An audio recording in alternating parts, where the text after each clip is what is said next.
Can we hold Quran while praying Qiyamul Layl? Oh, this is good. This is good.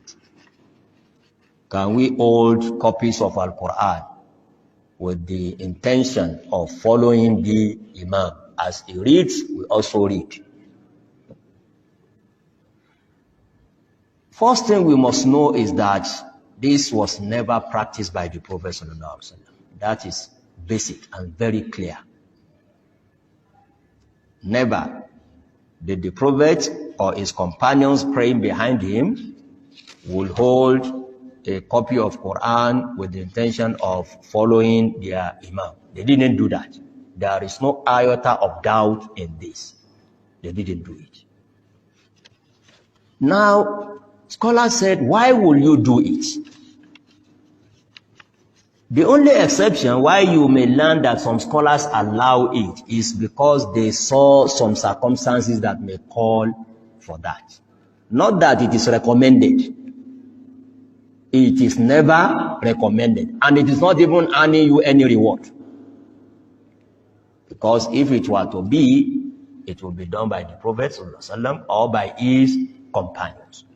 But they didn't close the door entirely because there may be circumstances calling for it. One, if you have an imam that is not so conversant, not so good in his memorization of Al-Quran, and is the best among you, and he wanted to lead, you want him to lead you, and not just written short chapters. In that, then everybody knows that. You want to remain for a long time is good, especially in the night, to stay long reciting verses of Al-Quran al-Karim. This is one of the circumstances that said, well, if that is the case, it may be allowed, even for the Imam himself, to hold a copy of Al-Quran and be reading from that Al-Quran. They relied on a narration that says that after the Prophet sallallahu alaihi wasallam, his wife Aisha radiyallahu anha wanted also to have an imam leading her in praying Taraweeh, as we are doing in the month of Ramadan. And she couldn't find but one of her slaves by name Zakwan. That slave was named Zakwan, but a Muslim slave. And he had little command of Al-Quran al-Karim. He did not master most verses of Al-Quran al-Karim. They said Aisha allowed her to lead her in prayer, holding what? A copy of Al-Quran. That is what they relied upon. Because scholars will never say something is allowed unless they saw something pointing to that. But again, I'm saying never practice in the Prophet's lifetime. But they said Aisha had a course of doing that. And we should learn a lesson from that. It means whoever is telling you that a woman could be so knowledgeable to the point of becoming an imam is talking rubbish, is talking nonsense as far as the religion of Islam is concerned. We are not talking of other religions. But if it is in Islam, nobody today will claim more knowledge than that of Aisha. But Aisha could not lead. He had to even delegate that authority to whom? A slave. That is the arrangement in Islam. This is part of the danger if you are listening to Orientalists. They started it. Amina, what was the name of that woman that was mounting member and delivering khutbah in UK and leading men and women in Salah? Yeah. Because she was a student of Orientalists. That is the truth. She read Islamic studies in one of the Western universities. That is the danger we are talking of.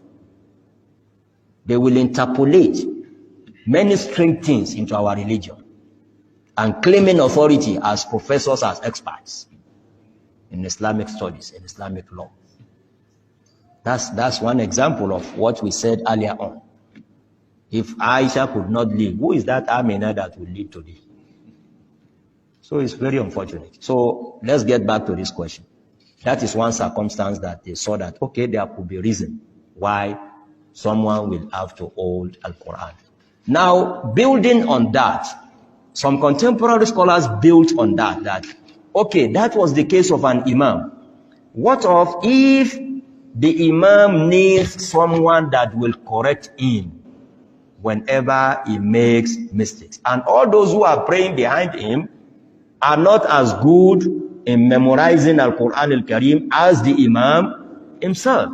They said, okay, that could be also another avenue for you to hold Al-Quran with the intention of correcting your imam. Because please, let us note that you shouldn't keep quiet. You should not be shy to that level. Even if it is your teacher that is leading, if he makes mistake, Al-Quran is not the word of anybody, but word of Almighty Allah. It must never be pronounced wrongly. What Allah has not said, nobody has the authority of saying it on his behalf. So let us learn that habit too. It's not a matter of being rude or not showing respect for the great scholar, the great imam, no. If an imam makes a mistake in research, you will see that in the television today. Even the imams of Mecca, they make mistakes, and people behind them will correct them. It's normal. So, but the best way to do it is what you see on the television screen. Those who are behind the imam, they are equally memorizers of Al-Quran as the imam himself. They don't need to hold any copy of Al-Quran. That is the best way.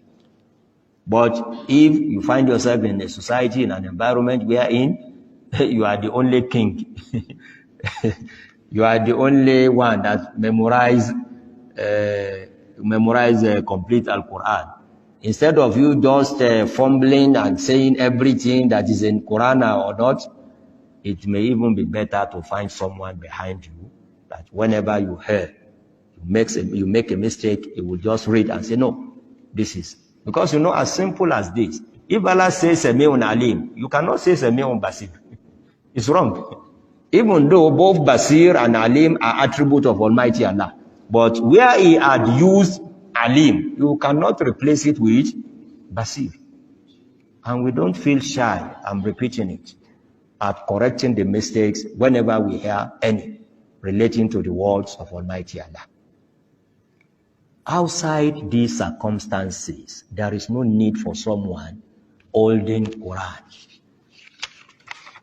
One, because it was never the practice of the Prophet ﷺ. But two, scholars will tell you, you have more than one reason to tell you, without any excuse, some of those we have mentioned, don't attempt to be holding a copy of Quran, because it will take away from you some of the things you're supposed to be doing in Salat.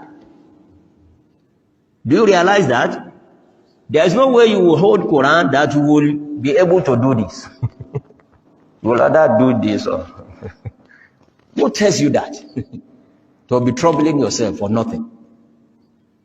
Another thing they said, it is recommended, highly recommended, that when you are in prayer, look at your point of sujood. Holding Quran will deprive you of that. Will deprive you of that. In fact, I've seen it in this mosque without mentioning name. Someone, because he's holding Quran, is omitting a very important aspect of Salah that may even invalidate one's prayer. You must place your palm on, when you are in ruku. Where must you place your palm? On your knee. You hold your knee. But because he's holding Quran, Wallah is only placing one palm on his knee and refusing to place the right palm on the knee. Who tells you that? In an attempt to do what is not recommended, you are now omitting what is recommended. Sometimes what is even obligatory. So for these reasons, please, let us avoid doing that, except if we have one of those circumstances or excuses that may make it necessary for us to hold a copy of our Quran.